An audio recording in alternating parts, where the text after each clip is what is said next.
Howdy, everybody. Welcome. Glad you're able to survive the line.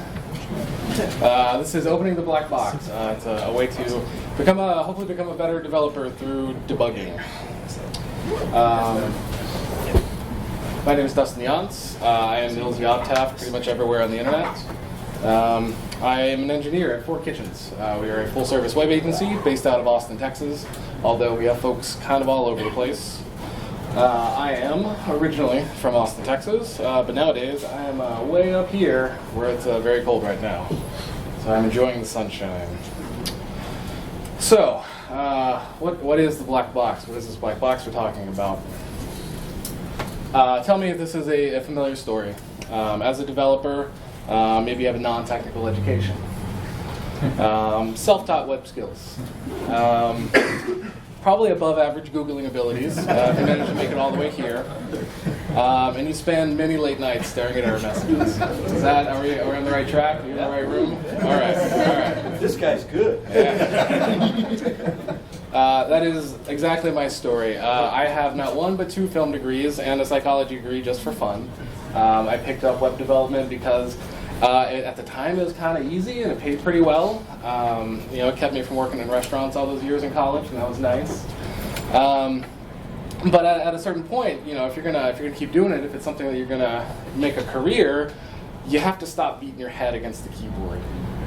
You have to start thinking about it a little bit more methodically. You have to have a process that you follow, and that is debugging with a capital D. So let's think. What is the mental model of Drupal? Something like that. Maybe if you're lucky, you've got a logo on there and you got a status light. You don't know what the light means, but the light is there. For the longest time, this is how I felt about Drupal. It was this monolith. It was this thing that I did stuff, and sometimes it did what I wanted to, and I wasn't entirely sure why. But they kept writing me paychecks, so I kept working on it. I don't know if anybody's read this book. This is a book that I guess it probably hit me at the right time in my childhood. One of the things I love about it, it's the story of a young boy who's literally lost in the world. He's an orphan. He bounces between foster families. But through probably 150 pages, he discovers not only himself, but he just helps bring all these people together. It's pretty great. Highly recommended. However, the point is, in this book, he's faced with a nearly insurmountable challenge. There's a local restaurant that has a knot outside. It's on the flagpole. It's this big, massive, hulking thing of a knot that's been out there for 50, 60, 70 years. And the owner of this restaurant has said, anybody who can untangle this knot gets free pizza for an entire year. That sounds pretty great. 70 years, nobody's been able to take down this knot. I think that's a slightly better mental image of what Drupal is. It's one piece of rope. You have one in and one out, but who knows what's going on in the middle? And that's the trick. That's what we have to work on. So he spends days at this, very methodically poking at this knot, and in the end, it falls apart. It's great. This is a small chunk of the Drupal bootstrap process for Drupal 7. I think you can see it's a little bit knotty. But yeah, it starts in one place, it goes to another place. It's a flow chart. So we can work with this. Anywhere along the way, any of these boxes, we can dig into it and figure out what's going on if we know what to look for. I would guess each individual one of those boxes probably has 3 more of these flowcharts inside of it. It is a very complicated system. That's neither good nor bad. It's just what it is, and that's what we deal with. So we may as well get a little bit good at it. So we need to start at the beginning. We need to kind of define some terms, think about our tools. So this is the basic thing. If you are a web developer, you're going to have two things: a browser and a text editor. I don't really know if you could do the job with only one of those. Maybe you could do it with just a text editor. If you're really good, like Patrick in the back, he could definitely do that. But for the rest of us humans. So there's different types of text editors. So there's text editors with quotes. We'll get to those. Regular text editors. And then IDEs, integrated development environments. They kind of go up in level of pro, if you will. So what is a text editor with quotes? Text edit on Mac, it's installed on every single one. Notepad on Windows, another thing, it's on every single one. If you're on a Unix system, you might have something like Nano. These are all very basic things. They let you literally edit text, and that's it. You don't get any kind of syntax highlighting, no kind of automated indentation. You don't get the full text. It's very laborious to use these. But at the end of the day, if you have to, you can. You know, these are kind of like the desert island tools. If it came down to it, you could do some work with these. And I think we pretty much all started with one of these. And then we can move on to text editors. Notepad++ on Windows has actually got some pretty nice features. It's a pretty robust plugin environment. Vim, if you're on a Unix machine. Dreamweaver, believe it or not, is actually a pretty decent text editor.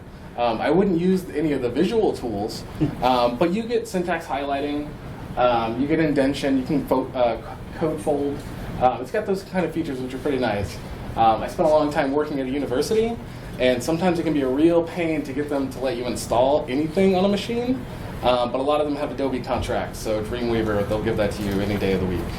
So if you have to, it's definitely usable. Sublime Text, I'm sure a lot of people here use that. Atom. So these two, you might say that one is based off of the other. I'm not going to say which direction it goes. But these are available for all the major platforms, pretty robust plugin communities. Sublime Text is a paid product. Atom is free. They give you about the same amount of things. You get plugins for various syntaxes. You get plugins for debugging. You get plugins for different color schemes, so you can look super cool. All that nice stuff. And then we move up the chain to IDEs, integrated development environments. I'm still working on this, to be honest. These are kind of the decked out 18-wheelers. They've got all the, it's like looking at the cockpit of an airplane sometimes when you're looking at the options in one of these. But when you have it set up, when it's part of your workflow, it can be really rad. I've seen people do some cool stuff with these that makes me jealous. And this is my next step, one of these days. One of the more popular ones, PHP Storm, Eclipse, Komodo. So these are more, if you're familiar at all with like desktop programming, this is more what you get there. If you're doing a mobile app development, that's the kind of stuff you're going to use, like Xcode or the Android Developer Studio. They're usually set up specifically for one type of development, and that's kind of the reason I don't like them, because I kind of like to open whatever file I want and do whatever I want to it. But if you have one of these tuned to do Drupal, you can do Drupal work really fast and find some really cool stuff.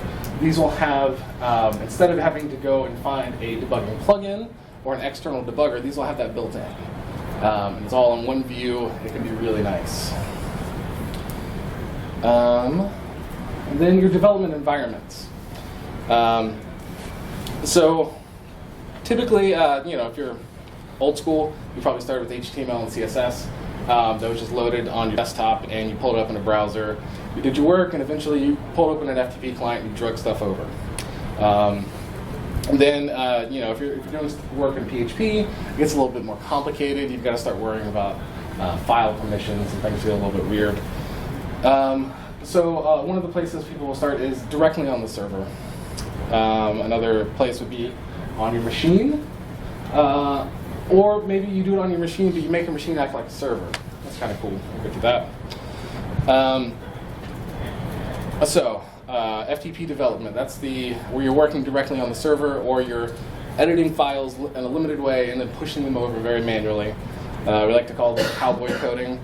If you do this directly on a production server, surely none of us have ever done that directly on a production server.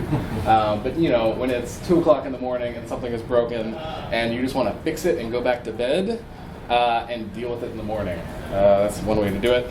Local environments. These can be set up using something like MAMP. So that's a Mac-based PHP environment. You can set up like a custom lamp stack on your own machine if you're running Linux or a Mac.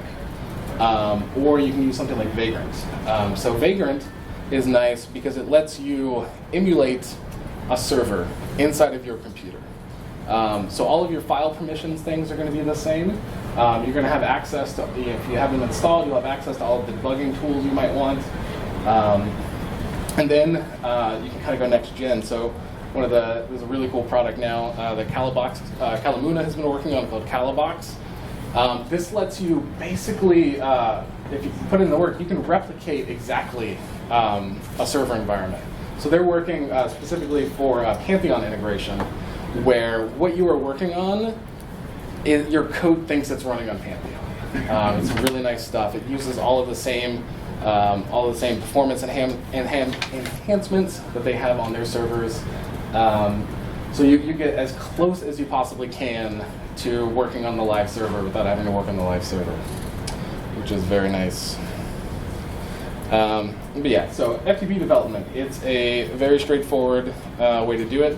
You literally open up an FTP client, and you see the files, and you edit the files. If you have a staging server, that's pretty okay. You're not going to break anything that's going to affect anybody. But again, if you're on the production server, you erase one semicolon and forget to put it back, and everything can fall over. So you got to be really careful. A lot of times, if you're working in an environment like this, you may not have version control. So you won't have access to use Git to fix your mistakes. You inevitably make them. And you typically have very little debugging visibility. So we think about it, either as a black box or a big wadded up knot. The key is we need to see inside and see what is happening. We need to know what this variable means at any point along the way.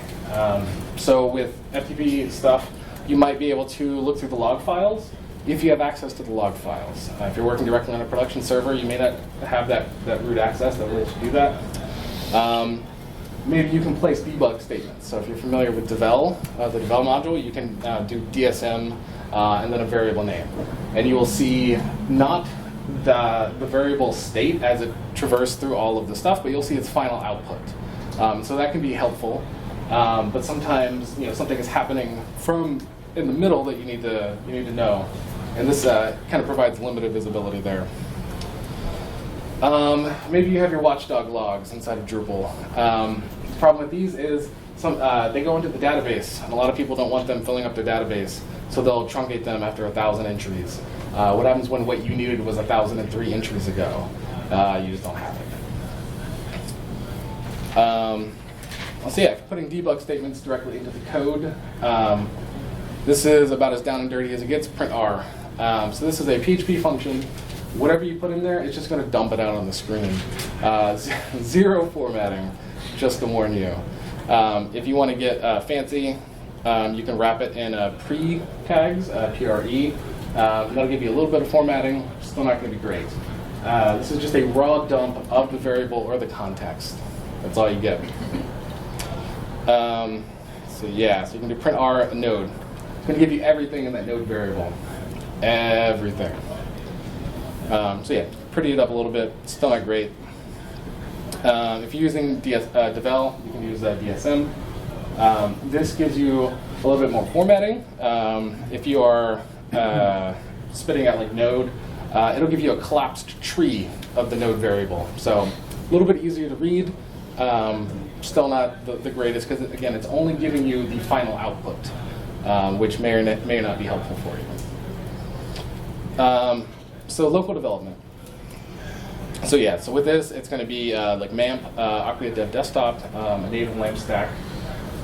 The code is running entirely locally on your machine. This is nice because, one, you're not affecting any servers anywhere. You're not affecting other developers. And you don't even necessarily have to have internet for this. I don't know if you also get distracted by things on your computer when you have the internet turned on. Sometimes it's nice to turn Wi-Fi off and just do a little bit of coding. And if you have everything locally, you can do that. So you still have access to print R, DSM, but you can also do cool stuff like Xdebug. Xdebug is, so it's a very, very large topic. Xdebug lets you literally inspect the application as it's running, which is a really cool thing. It can be tricky to get it set up the first time. It can be tricky to get it to work reliably. But when it does, it's fantastic. So it's literally taking a microscope to your application every time you refresh the browser. And you go in, and in your code, you can set breakpoints. And you can say, when we get to this point, stop. Wait, let me look at stuff. And so that way you can look at the node variable before it gets to the final output. You can say, oh, so when it comes straight out of the database, this is what it looks like. But that's not matching up with what I'm seeing on the page. IDEs, they are kind of built around this concept of debugging, and they'll have Xdebug functionality built directly into them. So you'll have it, just at the bottom of your screen. You can be looking at your code. You can see what's happening live right below there. You can inspect all of your variables. It's super duper nice. So the local development, the next gen. So Calabox, it's being built with Pantheon and Acquia integration currently. And like I said, this is it's using a technology called Docker. And Docker is a way to encapsulate not an entire server, but entire server applications, and let those applications talk to each other. So you have a Docker thing that is operating your database, and you have a Docker thing that is operating your Apache web server. And these are talking to each other, but they're not all one big server. So you wind up using a lot fewer resources. And you get a lot more customizability in a pretty easy manner. So yeah, I was saying, your computer thinks it's Pantheon. Your computer thinks it's Acquia. Everything that you do is going to be exactly as it would be on the server. You can do custom vagrant boxes. This is most of what we do at Four Kitchens. Every client that we bring in, we'll figure out what it is that they're going to need, where they're going to be hosted, and we do our best to replicate that as a vagrant box that we can run locally. These are bigger, they're slower, but they work really well. They're nice. And yeah, so you can because it's like you're working on the server, you get access to all of this, and because it's locally, you get access to Xdebug. Xdebug can be run remotely sometimes, but a lot of services don't support it. Pantheon doesn't support it, and it's even less reliable than it is if you're running it locally.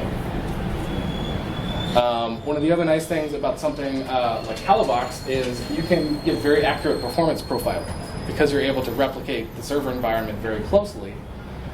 If you're doing something that might be computationally intensive, if you have to send 30,000 notifications in an hour, you want to know if your server can handle that before you even attempt it.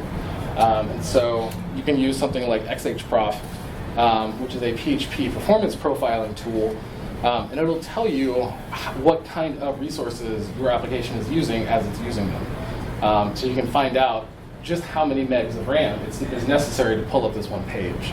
And using that, you can go and say, okay, well maybe I don't need to pull in the entire node variable to process it. Maybe I can pull in just the subset of the node variable that I need and save a whole lot of overhead if you have a lot of things to do at once, which is very nice.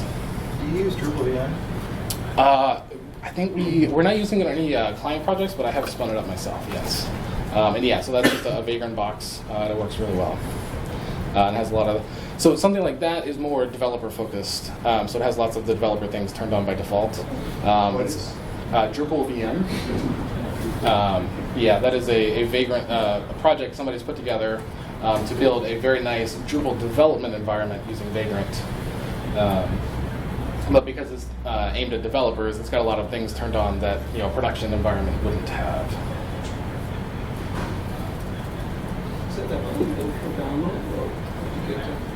Yeah, it's a GitHub. It's on GitHub. There's a couple of them out there. That one's been a really good one. I know we've also used Scotchbox with some success, which is another project doing the same kind of thing.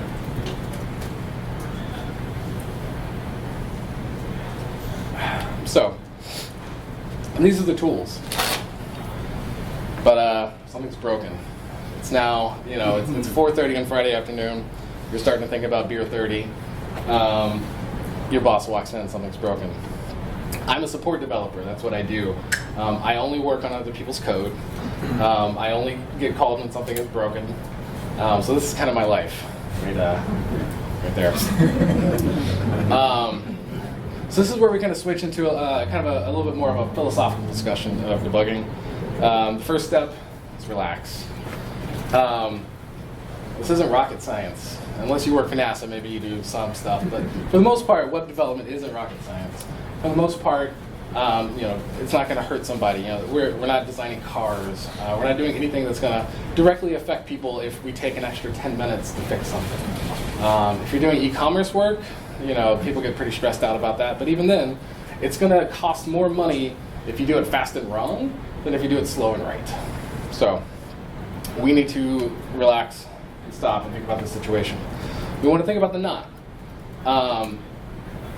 The knot doesn't care about you. The knot is just a knot.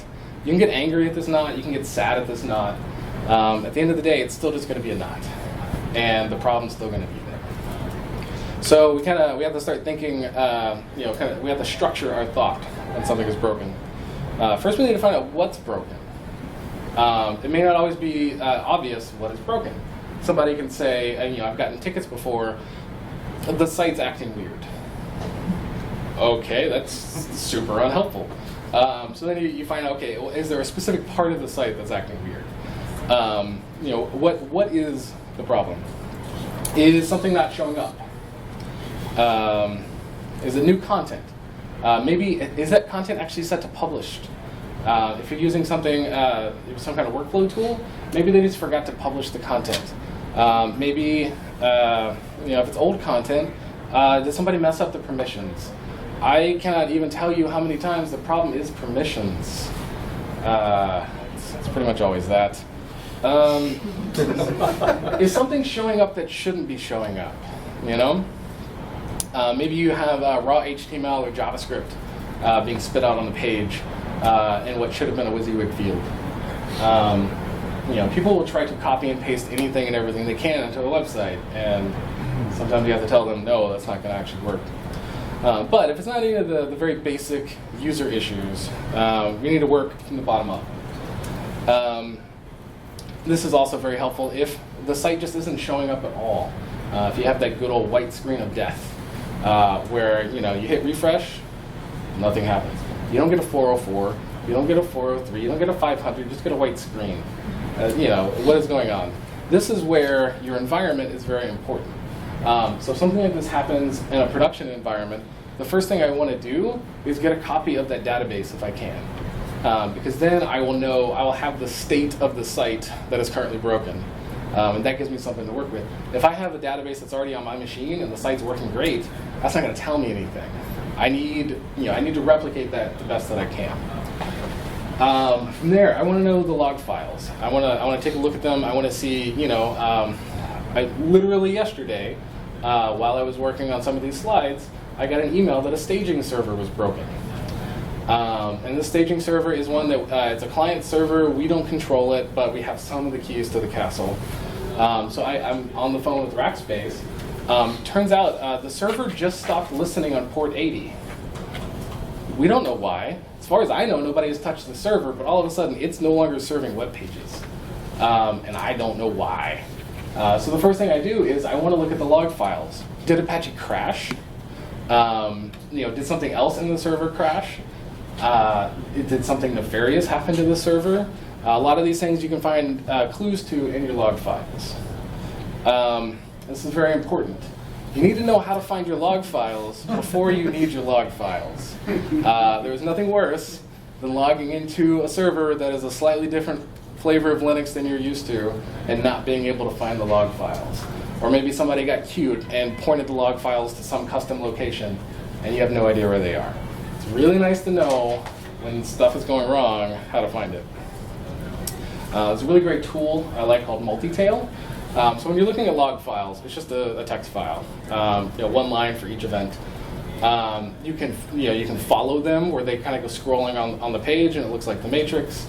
But typically it's still just going to be white text on a black screen.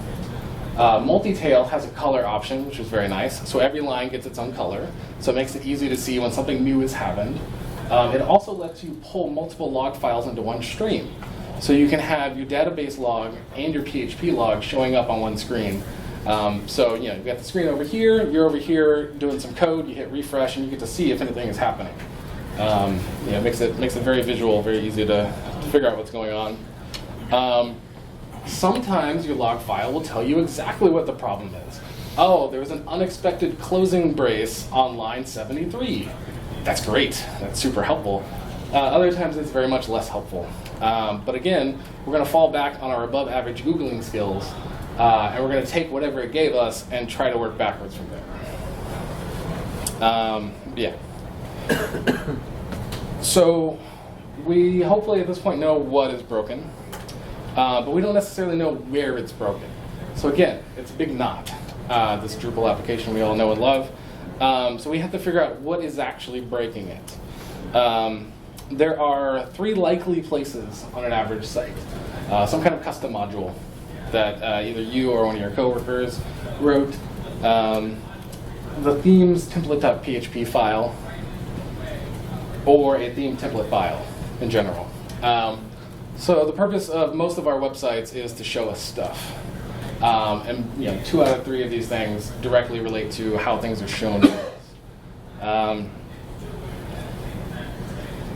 If you suspect that it is a theme issue, one of my favorite things to do is change the theme and see if that fixes it or makes it worse. That narrows it down really quickly. Let's see. But yeah, so you have data in the database, and then you want data on the screen, and stuff happens in the middle.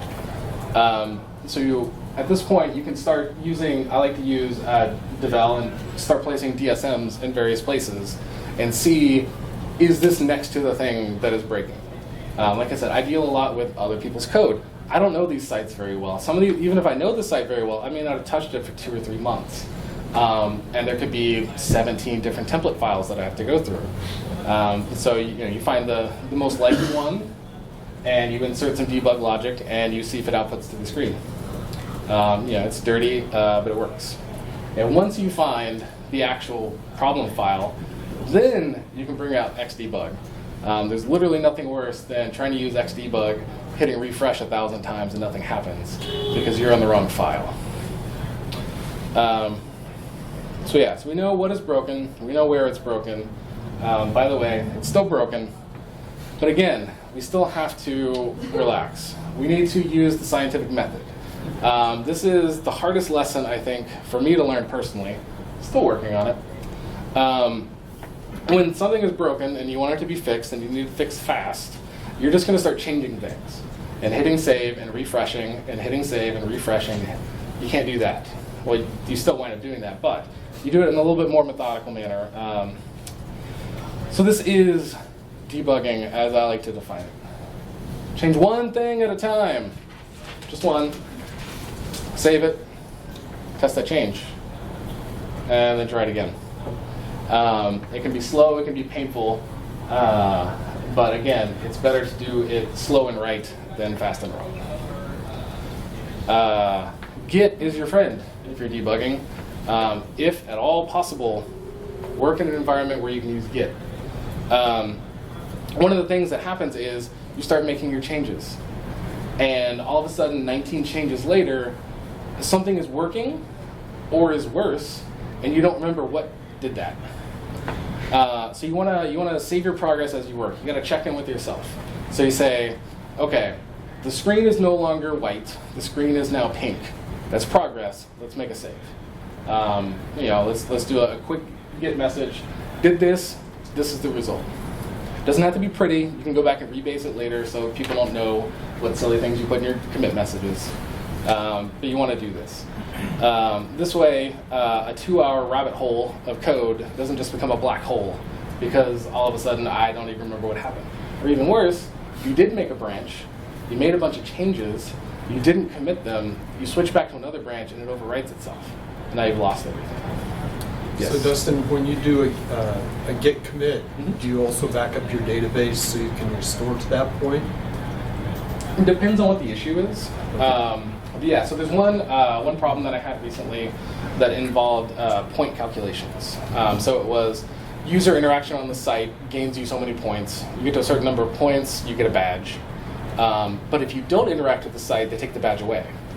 So there's all these calculations going on.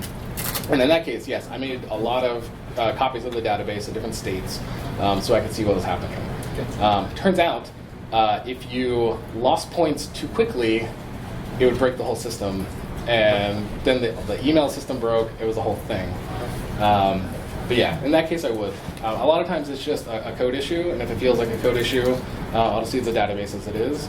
But I typically, rather than using something like a Drush squeal sync, I will just download a copy of the database. So I have like a known, either a known good or a known bad copy of that database that I can go back to as necessary.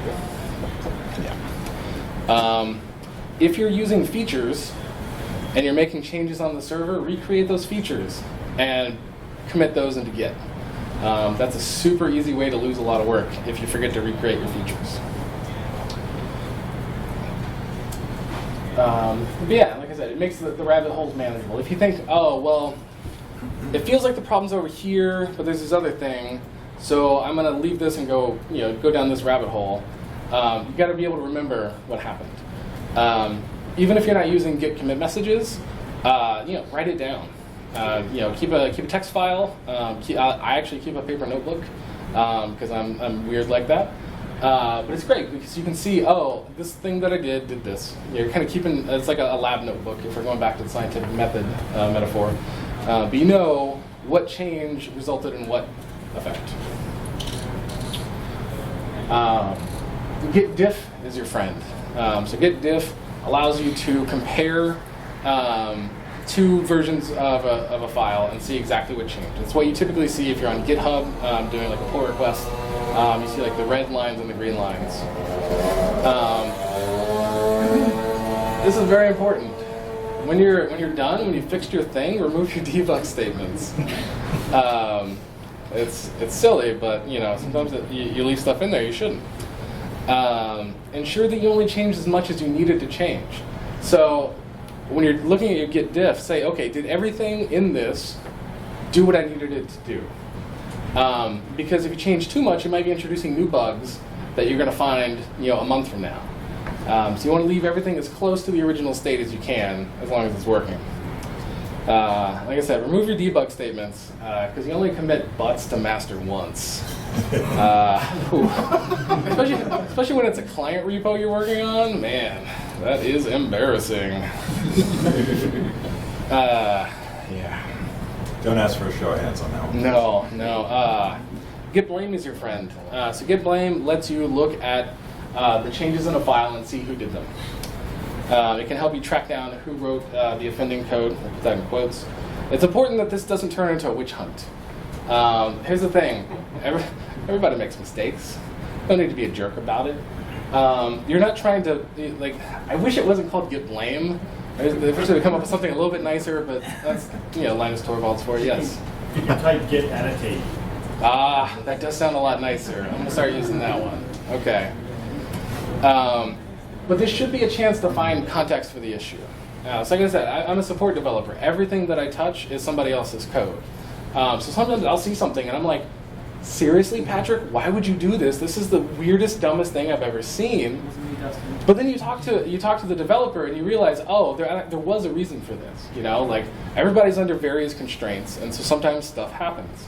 But if they can explain to you, A, why they did something like that, from a technical point of view, or why they did that from a business point of view. Maybe they finished writing that at 1 o'clock in the morning the day before they had a client demo. That happens. So this kind of stuff can be very, very helpful as you're working through the problem. Kind of recreate the mindset, as it were. Okay, so we can finally calm down a little bit. The problem is fixed. Now we need to try and make it a little bit nicer for ourselves in the future. Let's do some proactive debugging. That's a term I just made up. So you fix the problem. Now we need to figure out how to keep it from happening again, or just make it easier to figure out what is happening the next time this goes wrong. So I was talking about Watchdog. Watchdog is great, and a lot of standard Drupal things will write events to the Watchdog log. But again, if somebody is limiting the Watchdog log in production, that's not going to be super helpful. Also, because it's in the database, it's not the easiest thing to filter through and find exactly what you're looking for. So a really nice thing you can do is you can turn on you can turn off Watchdog and you can keep the syslog module, or you can use the advanced syslog module from Acquia. And what they do is they take the exact same stuff that would be going to Watchdog and they write it to a file instead. So now they are on the hard drive. You don't have to worry about the size of that file as much as you would if it was in the database, because it's now a flat file. You can search it easier, and you can use stuff like, there's a really cool service we're going to try to start using called Logly, which collects your log files in one place and lets you search through them, lets you run monitoring against them, so you can see, if a certain event happens, you can have it send you an email or send you a message in Slack and say, hey, this thing happened. And that could be super useful if you're able to, if you can find, so like the issue that we ran into with the points, it was because a certain user who wasn't, they weren't an end user, they were a staff user. So they had all kinds of weird specifics about their account. And they lost too many points too quickly, and that caused all of this math to get weird. So if you have a log message every time somebody loses points, and then you can say, oh, well, this person has gotten 5 of these within a week. We should probably take a look at that and make sure that it hasn't already broken the mail system. And that way you're able to catch the problem before it starts looping through that day's email every day for a week, and your end users get kind of cranky about that. Call that Logly? Logly, yes, loggly.com. So if you're working on D8, we're now talking about Drupal Logger is the new function. Syslog, yeah, there's Logly. And my good friend Peter is back there. Maybe write a test. If you were just in the BHAT session, you might have learned something about how to write BHAT tests. Hopefully, testing in Drupal has been kind of lagging behind a lot of other languages and other applications, but it's starting to catch up, which is really nice. So if you aren't testing your code yet, you should probably start looking at it. And one of the common things to do is, when something breaks and you fix it, write a test. So now you can make sure that that doesn't get rebroken in the future, which can be very, very important.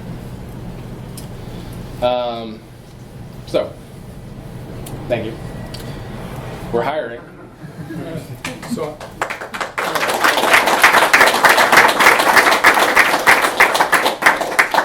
since you've been empowered with making all these changes pervasively, how do you communicate your changes methodically back to the original owner of the code? Actually, we oftentimes don't, and that's very much an issue. And it's just like the nature of project work means that they may be 3 projects down the road from where they were. So if it's something that I see that was very obvious, I'll let them know about it.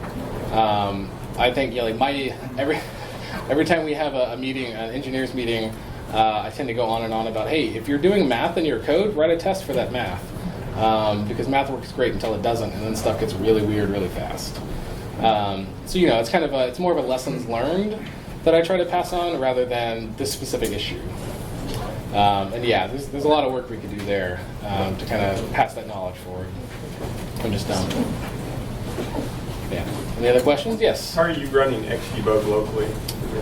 So I'm currently running a Vagrant server, and so we have Xdebug installed on our Vagrant instance, and I'm using an application called Codebug, which is a Mac application that acts as the debugging interface. Cool. If you use MAMP, how would you get How would you get Xdebug inside of MAMP? I honestly don't know. It's not something that I've done. Theoretically, it's possible because you can install stuff inside of MAMP. But yeah, I'm honestly not sure how you do it. You just want to edit your PHP file and put the necessary library loader Okay. next to it. Like if you can Google this, you Google Xdebug MAMP, and yeah, then you're compatible with that. Okay, cool. But it has like the modules hanging out inside of there already. Assuming you got the right one. Yeah. Okay, excellent. Yeah. Yeah. Now you're talking about like Git blame being able to go back to the developer. Do you ever have a moment where what the developer says is, oops, I took out that functionality. Your response is, oops, I took out that functionality. Yes. The process of fixing. Yes, actually, that has happened. That's another reason why Git is nice, because then you can go back and put it back really easily. But typically, it's when they were doing it the first time around, they didn't think of all of the possible outcomes. And so, I just found like this one corner case. One of the things I like to do, if you have, like if, else if, else if, else if, I like literally on a piece of paper make a grid. And do all of the variables this way, all the variables this way, and just go through and make checks and make sure that all of the conditions are covered, at least with like some type of return statement. But yeah, that's typically what that is. It's just that something was overlooked. Yes. I wanted to chime in with a couple more suggestions adding on to some of the points you made in your presentation. So one thing you talked about is where the first places to look when you're trying to troubleshoot, and you mentioned log files. I also find it helpful to just do a quick view source, especially on the web page, especially for white screen and death stuff. Because sometimes even if nothing is showing on the screen, I will still find like error codes or mangled error messages that will tell me right away what's going on. And the other thing that you talked about was asking the customer what information you gather from them in order to find out where the problem is, and in addition to what are the symptoms and what are the steps to reproduce the problem. It's also a good idea to find out when the problem started happening and what else did they change on the system. Yes. And that can point you pretty quickly in the right direction too. Yes, absolutely. The third one on the widescreen and death topic. Very frequently production servers have display errors and PHP turned way off for fairly good reason. But that is an instance where I find that I want my development server environment to differ from production. Yeah, and very often, the widescreen of death isn't white on your dev environment. Once you get the database down and the code synchronized, the widescreen of death will actually be error messages. That is super helpful. Yeah, absolutely. Yes. The thing is, anything you can do in Xdebug, you can do for JavaScript in the front end within Chrome developer tools. So if you want to step through some JavaScript on the front end of your application, the problem is not like on the server. It's like, hey, forms aren't working, everything is broken on the website. It's coming from server fine, but afterwards it's broken. Chrome has a console and it has breakpoints and step through debugging and all that stuff right built in. So all the tools are built in the other side of your application. And remember, check the permissions. It's probably Probably permission. Thank you. Thank you.